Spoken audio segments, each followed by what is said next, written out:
Siamo alla 27ª giornata di flessione nella curva dei contagi, l'R continua e il Veneto si aggira sullo 0,62, siamo la seconda regione in Italia ad avere ad oggi un parametro così basso, ma l'infezione ha un andamento strano. Se voi guardate le terapie intensive, vedete la terapia intensiva che parte e poi fa così, si impenna, cioè praticamente perpendicolare.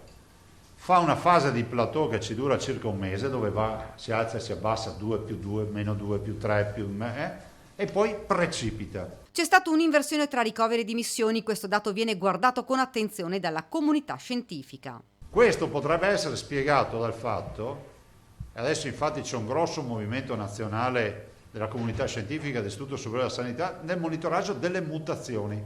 Tra l'altro il presidente è tornato a parlare dei casi, primo fra tutti quello della famiglia Busso, 3 componenti dello stesso nucleo morti in 18 giorni. Nel momento in cui noi abbiamo la carta d'identità della mutazione, cioè abbiamo la successione e capiamo qual è la mutazione, la abbiniamo ai sintomi clinici del titolare di quel tampone. Poi una certezza, il virus di marzo in Veneto non è stato più trovato. Ci sono attualmente 8 mutazioni nella nostra regione, 5 sono quelli che si trovano nella banca dati nazionale, una è quella inglese e 2 sono tipicamente venete sulle quali, ha detto Zaia, stiamo lavorando. Fra l'altro, secondo i contagi e l'R Conti, la speranza è che il Veneto dalla prossima settimana possa passare in fascia gialla. Non ultimo, la regione ha avviato con l'Università di Padova uno studio.